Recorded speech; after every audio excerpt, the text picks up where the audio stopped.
धन्यवाद। जय हिंद। धन्यवाद एमपी साहब। हमारी प्रदेश कांग्रेस कमेटी में सम्मानित हमारे विधायक हैं और तालियों से स्वागत करें आप सभी विधायकों। हमारे नौजवान विधायक हैं और यूथ कांग्रेस इस लड़ाई को आगे ले जाना चाहिए। और मैं ये आपको बता दूं कि कई चुनाव भाजपा ने हरिद्वार को जिला, रुड़की को जिला बनाने के मुद्दे पर जीते हैं। चाहे वो सूरज चंद जैन का चुनाव हो, चाहे प्रदीप पत्ते का चुनाव हो, उन्होंने चुनाव के टाइम वायदे किए थे कि हम रुड़की को जिला बनाएंगे, लेकिन हर बार वो चुनाव जीतते ही चुनाव के वायदे भूल जाते हैं। जैसे कहते हैं ना हमारे फुरकान भाई, देखिए इस सड़क के व्यक्ति हैं, आम आदमी की पीड़ा को समझने वाले व्यक्ति है। अभी ममता जी गई है, घाट क्षेत्र को पूरा देखती है। तो कांग्रेस की कल्चर है काम करने की, और इन लोगों की कल्चर है झूठ बोलने की। झूठ बोलने के आधार पर ये वोट पाते हैं, जनता को गुमराह करते हैं और धर्म और जाति के नाम पर हमारा बंटवारा कर करके ये वोट पाते हैं। अब आज देखिए जो हालत बनी हुई है, आम आदमी पूरी तरह पिस रहा है, किसान लूट रहा है, व्यापारी का व्यापार भी ठप है। ऐसा कोई वर्ग नहीं है जो दुखी ना हो। और सुखी कौन है? केवल पूंजीपति। पूंजीपतियों की सरकार है। लाखों करोड़ रुपए आपने माफ कर दिए पूंजीपतियों के, और आप जो हैं गरीब आदमी के अगर 50,000 बकाया है उसको जेल में डाल रहे हैं। अभी देखिए मार्च चल रहा है, मतलब मेरे पास तो ऐसे लोग आए जिन पर 10,000 रुपए बकाया और जेल में डाल रहे हैं आप। कितना दुर्भाग्यपूर्ण स्थिति है। ना ये कोर्ट मान रहे हैं, ना कानून को मान रहे हैं। इनकी अपनी मोनोपोली है और ये तानाशाही अधिक समय तक नहीं चलेगी। आप ये नोट कर लीजिए, रावण का भी अंत हुआ था, कंस का भी अंत हुआ था। तो मैं आपको बता दूं कि ये इनकी अति है और इनका अब अंत होने वाला है। और 2024 जो संकेत मिल रहे हैं, पहली बार ये कल का दिन बड़ा सुखद रहा कि आम आदमी पार्टी के साथ हमारा गठबंधन हुआ, समाजवादी पार्टी से हमारा गठबंधन हुआ।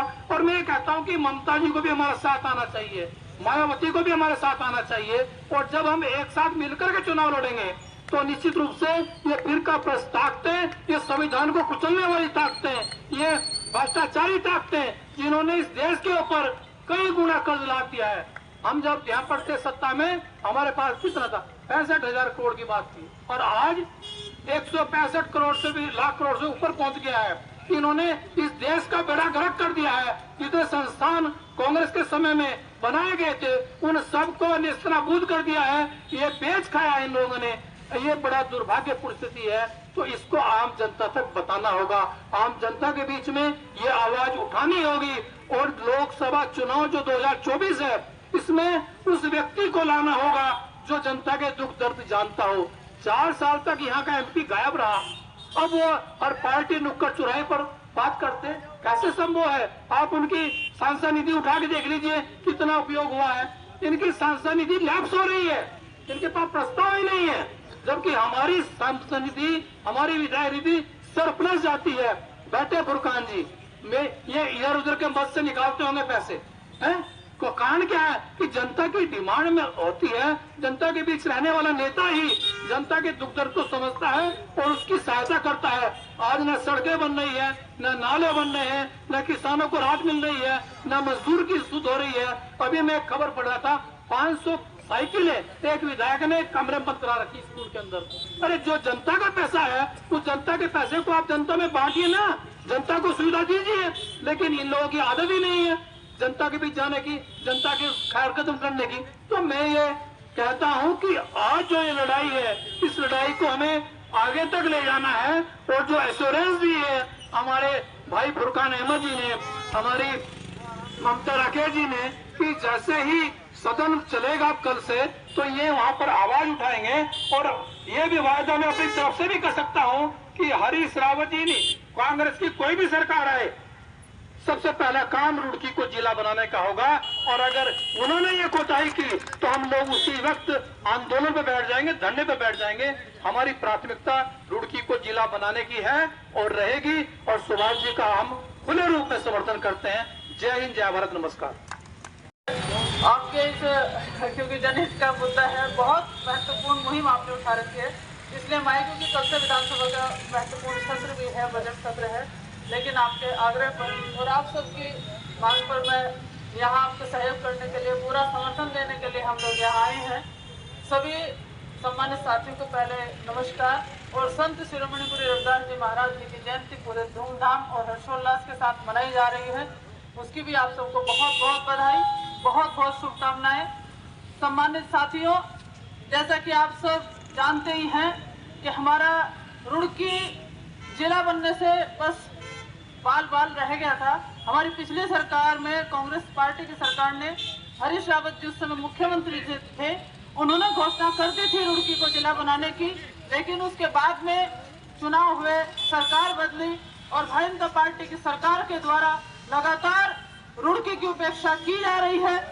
और रुड़की के जो वर्तमान विधायक पिछले काफी समय से वही हैं, वो बताएं कि रुड़की के लिए उन्होंने जिला बनाने के लिए कब आवाज सरकार में स्वीकार नहीं हो रही। आज जिस तरह की राजनीति भारतीय जनता पार्टी कर रही है, केवल सांप्रदायिक मुद्दों पर चुनाव की बात करती है, वो सत्ता तक पहुंचने की बात तो करती है, सत्ता पर काबिज भी है पिछले लंबे समय से, लेकिन क्यों रुड़की की अनदेखा किया जा रहा है। रुड़की को जिला तो बहुत पहले बन जाना चाहिए था। और आज आप देखिए, अतिवृष्टि के कारण अभी पिछले जून जुलाई में भीषण बारिश हुई, रुड़की का वो हाल हुआ कि घाट क्षेत्र का गांव का भी वो हाल नहीं हुआ होगा। वहां भी ठीक ठाक विकास कार्य है, लेकिन रुड़की के विकास की पोल इस अतिवृष्टि में खुल गई और इनके सारे विकास के वादे हवाई हो गए, सारे दावे हवाई हुए। जब सांसद महोदय यहाँ आते हैं और जिस तरह से सांसद का विरोध होता है और यहाँ के विधायक का विरोध होता है, जब वो क्षेत्र में भ्रमण के लिए जाते हैं, लोगों को सांत्वना देने के लिए जाते हैं, लेकिन रुड़की की सम्मानित जनता का एक ही सवाल कि आखिर सरकार रुड़की को जिला कब बनाएगी। और हम आपसे इस मंच के माध्यम से वादा करते हैं सम्मानित रुड़की वासियों, क्योंकि मेरे भगवानपुर से लेकर के आप सिकंदरपुर ले लीजिए या इधर मंडावा ले लीजिए, वहां से रोशनाबाद तक के लोग कितने परेशान रहते हैं छोटी छोटी बातों को लेकर के। चाहे कोई भी समस्या हो, चाहे समाज कल्याण की, पेंशन, छात्रवृत्ति या राशन कार्ड की कोई भी समस्या हो, उन्हें रोशनाबाद जाना पड़ता है। तो सम्मानित साथियों के सभी गरीब व्यक्तियों की जायज मांगों के लिए हम इस मुहिम में, सैनी जी आपके साथ हैं, सुभाष सैनी जी ने जो मुहिम उठाई है, एक बार हाथ उठा करके आप सब लोग कहें कि सुभाष सैनी जी हम आपके साथ हैं।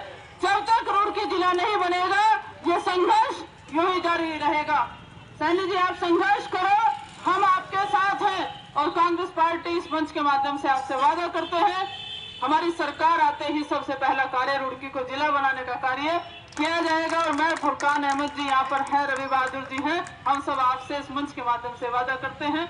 अभी हमारे फरमान एडवोकेट साहब भी अपने पूरी टीम के साथ यहाँ आपको समर्थन देने के लिए पहुंचे, इनका भी बहुत बहुत स्वागत करना चाहते हैं। इन्हीं शब्दों के साथ मैं अपनी वाणी को विराम देती हूँ, क्योंकि महत्वपूर्ण सत्र के लिए मुझे जाना है, इसलिए आप सबसे विदा लेती हूँ, अपनी वाणी को विराम देती हूँ।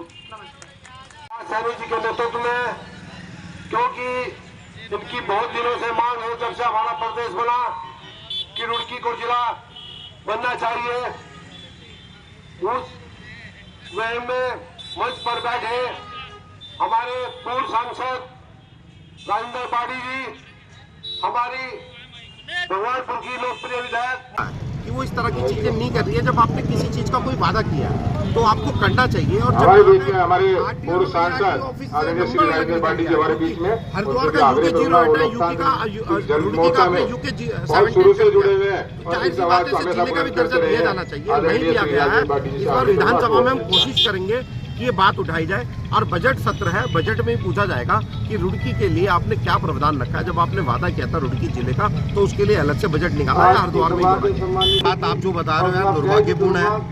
रुड़की वाकई में एजुकेशनल हब है, और मेरी तो खुद यहाँ से शिक्षा दीक्षा हुई है। 12th के बाद मैंने सारे क्रैश कोर्स यहीं किए हैं, IIT और MNR के पेपर रुड़की में आके हरिद्वार से लिए हैं। अगर ऐसा हो रहा है तो गलत है, और यहाँ के जनप्रतिनिधियों को इस ओर देखना चाहिए। और अगर नहीं देख रहे हैं तो ये उनका जो है ड्रॉबैक।